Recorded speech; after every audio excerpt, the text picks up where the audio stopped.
यह कहानी है एक ऐसे बार की जिसके अंदर अगर तुम चले गए तो बाहर आने पर तुम्हें गोली मार दी जाएगी, लेकिन अगर तुम बार के अंदर भी रहे तो वहां भी सेफ नहीं हो। यानी इसका मतलब है आगे कुआं तो पीछे काहे। कहानी की शुरुआत में हमें एक बार को दिखाया जाता है जिसमें सर्जियोन नाम का एक आदमी होता है। जिस समय सर्जियोन बार के अंदर आता है ठीक उसी समय एक आदमी बार से बाहर निकलता है और जैसे ही वो आदमी बाहर जाता है उसे कोई गोली मार देता है और उसकी मौत हो जाती है। यह देखकर आसपास के सभी लोग वहां से भाग जाते हैं। किसी को नहीं पता कि गोली कहां से चली और सभी पूरी तरह से सुनसान हो जाता है। बार के अंदर बहुत सारे लोग होते हैं और उन्हें नहीं पता कि अभी क्या करना चाहिए। उसी वक्त एक आदमी जिसका नाम चतुर है वो पुलिस को कॉल करने की कोशिश करता है, लेकिन उसके फोन में नेटवर्क नहीं होता है। अब बार के अंदर से एक आदमी उस मरे हुए आदमी को देखने बाहर जाता है, लेकिन अचानक उसे भी कोई गोली मार देता है, जिससे बार के अंदर खड़े सभी लोग बुरी तरह से डर जाते हैं। सभी इस बात से हैरान होते हैं कि किसी के फोन में नेटवर्क नहीं होता है। बार के अंदर एक लड़की होती है जिसका नाम एलिना है। वो कहती है कि हमें टीवी पर न्यूज़ देखनी चाहिए। जब ये लोग टीवी पर न्यूज़ देखते हैं तो इस हादसे के बारे में टीवी पर कोई खबर नहीं होती और जैसे ही इन लोगों की नज़र बाहर जाती है तो वहाँ से दोनों लाशें गायब हो जाती हैं और साथ ही उनका खून भी वहाँ से साफ कर दिया जाता है। इन सभी को कुछ समझ नहीं आ रहा था कि यहाँ पर क्या हो रहा है। तभी शहर कहता है कि मुझे लगता है कोई चाहता है कि हम में से कोई भी यहाँ से बाहर ना निकले। फिर सर्जियोन कहता है कि हो सकता है हम में से कोई एक किलर हो या हो सकता है हम में से कोई एक आतंकवादी हो जिसके पास कोई भयानक विस्फोट सामान हो और पुलिस उसे पकड़कर मारना चाहती हो।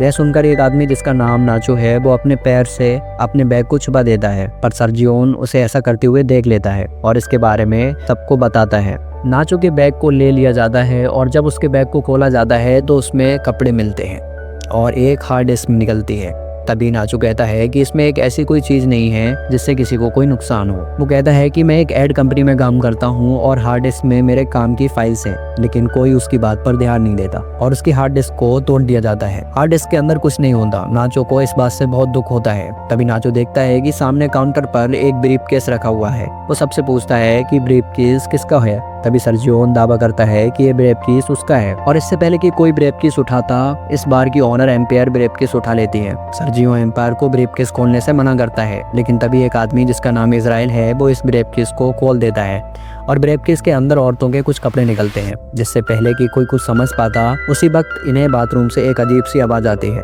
जब ये लोग वॉशरूम का दरवाजा खोलने की कोशिश करते हैं तो दरवाजा अंदर से लॉक होता है। यह लोग किसी न किसी तरह दरवाजे को खोलकर बाथरूम के अंदर जाते हैं और देखते हैं कि वहाँ पर एक मोटा आदमी सा लेटा हुआ है जो कि बेहोश है। दरअसल इस कहानी की शुरुआत में यह आदमी खांसते खांसते इस वॉशरूम के अंदर आया था, तब से ये यहीं पर बेहोश पड़ा है। इस आदमी के पास एक इंजेक्शन पड़ा होता है। एलिना उस इंजेक्शन को उठा लेती है और तभी इन लोगों को बाहर से गाड़ियों की आवाज आती है। जैसे ही लोग बाहर के गेट के पास जाते हैं तो ये देखते हैं कि वहाँ बहुत सारे आर्मी ऑफिसर्स आते हैं जिनके चेहरे पूरी तरह से ढके हुए होते हैं। आर्मी ऑफिसर्स वहाँ पर बहुत सारे टायर्स को इकट्ठा करते हैं और उन टायर्स को जलाकर वहाँ से चले जाते हैं। हालांकि सभी को लग रहा था कि हमारी मदद करने आए हैं, लेकिन वो इनकी मदद नहीं करते। उसके ठीक बाद टीवी पर न्यूज़ दिखाई जाती है कि सिटी के एक बहुत बड़े हिस्से में आग लग गई है और इसीलिए उस जगह को सील कर दिया गया है और उस तरफ कोई भी नहीं जा सकता है। बार में फंसे लोगों को कुछ समझ नहीं आता कि सरकार झूठ क्यों बोल रही है। तभी वो आदमी जो बाथरूम में अंदर बेहोश था वो अचानक सबके सामने आ जाता है।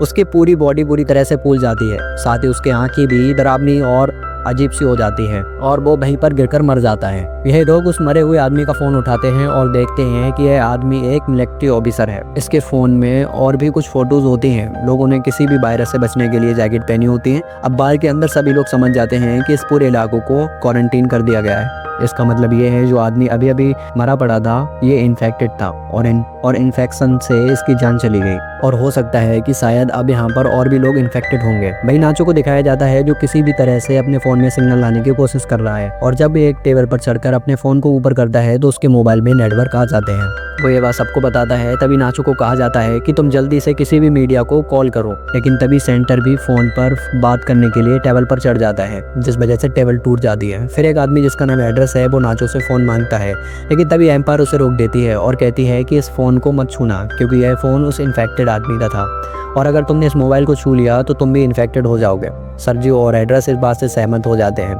अब इसका मतलब नाचो और जीसान को या किसी ने भी इस मोबाइल को छुआ है वो भी इन्फेक्टेड हो चुका है, और ऐसा करने वाले इनमें से 5 लोग होते हैं। एड्रेस उन्हें अपनी बंदूक से धमकाता है और उनसे इस आदमी की डेड बॉडी को नीचे तहखाने में बने स्टोर में लेकर जाओ। इन सब लोगों को मजबूरन उनकी बात माननी पड़ती है और ये सभी 5 लोग डेड बॉडी को लेकर नीचे तहखाने में चले जाते हैं। अब ऊपर बस 3 लोग बचे हुए हैं। थोड़ी देर बाद एक ट्रेनिंग नाम की औरत को वहाँ पर इन्फेक्शन होना शुरू हो जाता है। ट्रेनिंग सबको तहखाने का दरवाजा खोलने के लिए कहती है, लेकिन कोई उसकी बात नहीं मानता। ट्रेनिंग दरवाजा खोलने जाती है तो वहाँ पर रखी हुई कुछ बॉटल्स गिर जाती हैं। उनका लिक्विड एक साइड बहना शुरू हो जाता है और तभी इनकी नज़र वहाँ पर बनी एक ड्रेनेज पर पड़ती है। इसका मतलब यह है कि ये लोग वहाँ पानी के रास्ते से होते हुए बाहर निकल सकते हैं। फिर इजराइल उस ढक्कन को खोल देता है और वो ड्रेनेज के अंदर से होकर बाहर निकलने का फैसला करता है। इसीलिए वो अपने पूरे शरीर पर ऑयल लगाता है और उस ड्रेनेज के नीचे जाने की कोशिश करता है, लेकिन ड्रेनेज ऐसा नहीं होता, इसीलिए वह नीचे नहीं जा पाता। और तभी अचानक इन सभी लोगों को गोलियां चलने की आवाजें सुनाई देती हैं। लोग घबरा जाते हैं। फिर इन्हें ऊपर बार में धुआं दिखाई देता है, जिसे देखकर ये लोग समझ जाते हैं कि ऊपर जो 3 लोग थे उन्हें किसी ने मारकर पूरे बार को आग लगा दी। वहीं दूसरी तरफ इजराइल अभी भी बुरी तरह से ड्रेनेज में फंसा हुआ था। अब वो लोग सबसे पहले इजराइल को ड्रेनेज से बाहर निकालते हैं। कुछ घंटे बाद आग पूरी तरह से बुझ जाती है और वो लोग ऊपर बार में आने का फैसला करते हैं। ऊपर बार में आने के बाद वो देखते हैं कि बार पूरी तरह से जलकर राख हो चुका है। नाचो को वहाँ गन मिल जाती है, जिसे वो चुपचाप उठा लेता है। तभी ये लोग देखते हैं कि कुछ लोग बाहर से इस जगह को पूरी तरह से सील कर रहे होते हैं। ये बड़ी खामोशी से सब कुछ देखते रहते हैं, क्योंकि अगर किसी को भी भनक लग गई अंदर कोई अभी भी बचा है तो वो लोग इन्हें मार देंगे। और तभी यहाँ मोबाइल बजना शुरू हो जाता है और ये है उसी मोटे आदमी का मोबाइल होता है जिसकी अभी थोड़ी देर पहले इन्फेक्शन के कारण मौत हुई थी। एलिना उसका फोन उठा लेती है और उसकी व्हाट्सएप चैट्स पढ़ना शुरू कर देती है, जिसमें यह आदमी इस मोटे आदमी से पूछता है, क्या वैक्सीन लेने के बाद तुम्हारी तबीयत में सुधार आया? इस आदमी ने जवाब दिया कि हाँ नहीं, मेरी तबीयत अभी बहुत खराब है और मैं किसी बार के वॉशरूम में छिपा हुआ हूँ, तो मेरे पास आने की कोशिश मत करना। अब एलिना इसकी पुरानी चैट्स पढ़ती है जिसमें इस मरे हुए आदमी ने लिखा होता है कि मेरे पास अभी भी 4 और वैक्सीन बची हुई है। लोग समझ जाते हैं कि इसके पास जो इंजेक्शन है वही इस वायरस की वैक्सीन है। यह पढ़कर सब लोग खुश हो जाते हैं कि ये वैक्सीन काम कर सकती है, लेकिन फिर भी उनके मन में एक डाउट आता है कि अगर इस आदमी ने वैक्सीन ली थी तो इसकी मृत्यु कैसे हो गई। अचानक इसके बाद फोन बजना शुरू हो जाता है, पर इससे पहले कि वो फोन उठा पाते उसकी बैटरी लो होने के कारण स्विच ऑफ हो जाता है। अब यह किसी न किसी तरह से फोन को चार्ज करने की कोशिश करते हैं। वही एलिना कहती है कि इस आदमी ने चैट्स में कहा था कि इसके पास अभी भी 4 वैक्सीन और बची है। वैक्सीन को ढूंढने फिर से ये लोग नीचे स्टोर रूम में आ जाते हैं उसकी लाश के पास, लेकिन वहाँ तो कोई भी वैक्सीन नहीं मिलती। इसके बाद फिर यह वॉशरूम में जाते हैं जहाँ पहले से ही इजराइल वैक्सीन के साथ बैठा होता है। इजराइल किसी एक से अपना बलिदान मांगता है, क्योंकि वो सब 5 हैं और वैक्सीन सिर्फ 4।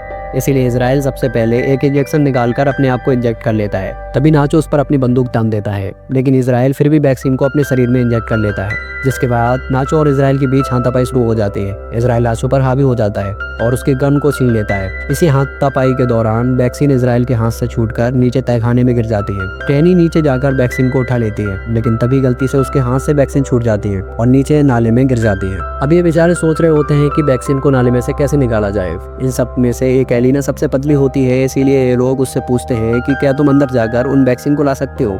पहले तो एलिना मना कर देती है, लेकिन फिर बाद में मान जाती है। जिसके बाद एलिना की बॉडी पर ऑयल लगाया जाता है और उसे छोटे छेद में दाखिल कर दिया जाता है। बड़ी मशक्कत के बाद वो नाले में नीचे गिर जाती है। एलिना वैक्सीन ढूंढ लेती है और फिर पानी से बाहर आ जाती है।